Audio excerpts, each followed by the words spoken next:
India മുന്നണി സഖ്യം അധികാരത്തിൽ വരാൻ വലിയ തോതിലുള്ള ജനപിന്തുണയാണ് ലഭിച്ചുകൊണ്ടിരിക്കുന്നത്. കേന്ദ്ര സംസ്ഥാന സർക്കാരുകളുടെ ദുർഭരണം അനുഭവിക്കാത്ത ഒരാൾ പോലും ഇല്ലെന്നും വി.കെ. ശ്രീകണ്ഠൻ പറഞ്ഞു. നല്ല സ്വീകാര്യതയാണുള്ളത്. എല്ലാ വിഭാഗം ജനങ്ങളും യു.ഡി.എഫ് സ്ഥാനാർത്ഥിയെ രണ്ട് കൈ നീട്ടി സ്വീകരിക്കുക.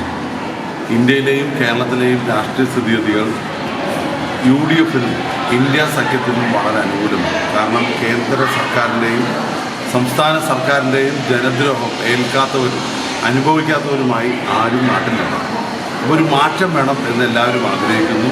നമ്മുടെ രാജ്യത്തെ വീണ്ടെടുക്കാൻ, നമ്മുടെ ജനാധിപത്യ മതേതര സംവിധാനം നിലനിർത്താൻ, എന്തിനേറെ പറയുന്നു ഭരണഘടനാപരമായിട്ടുള്ള അവകാശങ്ങളും സുരക്ഷയും അതും വീണ്ടെടുക്കേണ്ട ഒരവസ്ഥയാണുള്ളത്. അതിനായി ഇന്ത്യ സഖ്യത്തിന് വലിയ തോതിലുള്ള പിന്തുണയാണ് രാജ്യത്ത് ലഭിക്കുന്നത്.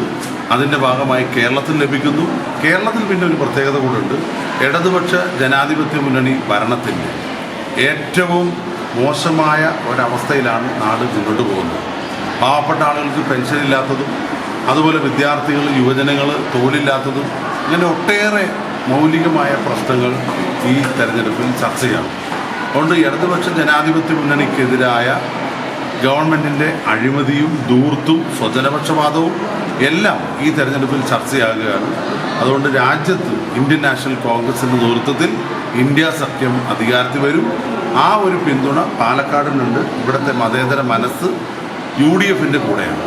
പാലക്കാട്ടെ ഒരു സ്ഥാനാർത്ഥിയെയും വില കുറച്ചു കാണുന്നില്ല. പാലക്കാട് നല്ല രീതിയിൽ വികസനങ്ങൾ കൊണ്ടുവരാൻ തനിക്ക് സാധിച്ചിട്ടുണ്ട്. പാലക്കാട് യു.ഡി.എഫിന് അനുകൂലമായ സാഹചര്യമാണുള്ളതെന്നും യു.ഡി.എഫ് സ്ഥാനാർത്ഥി പറഞ്ഞു.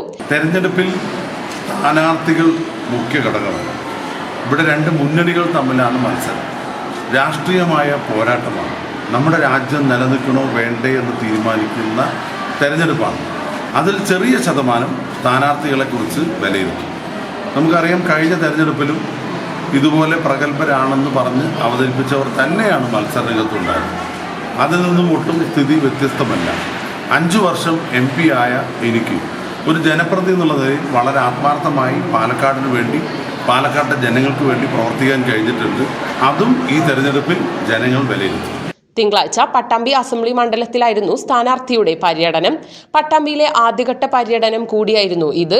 പട്ടാമ്പിയിലെ മത്സ്യ മാർക്കറ്റ്, റെയിൽവേ സ്റ്റേഷൻ എന്നിവിടങ്ങളിൽ നിന്നായിരുന്നു വോട്ടഭ്യർത്ഥനയ്ക്ക് തുടക്കം. താൻ കഴിഞ്ഞ 5 വർഷം ചെയ്ത വികസന നേട്ടങ്ങൾ ഉയർത്തിക്കാട്ടിയായിരുന്നു സ്ഥാനാർത്ഥിയുടെ വോട്ടഭ്യർത്ഥന. പിന്നീട് പട്ടാമ്പിയിലെ ചില പ്രൈവറ്റ് കോളേജുകളിലും പട്ടാമ്പി ഗവൺമെന്റ് സംസ്കൃത കോളേജിലും സ്ഥാനാർത്ഥിയെത്തി. വലിയ സ്വീകരണമാണ് വിദ്യാർത്ഥികൾ നൽകിയത്. ഓരോ ക്ലാസ് മുറികളിലും നേരിട്ടെത്തിയായിരുന്നു വോട്ടഭ്യർത്ഥന. ശേഷം ജീവനക്കാരെയും അധ്യാപകരെയും കണ്ട് സ്ഥാനാർത്ഥി വോട്ടഭ്യർത്ഥന നടത്തി. നേതാക്കളായ KR Narayanaswamy, KP Vapputty, Jithesh Mozhikkunnam, K Basheer തുടങ്ങിയവരും സ്ഥാനാർത്ഥിക്കൊപ്പമുണ്ടായിരുന്നു.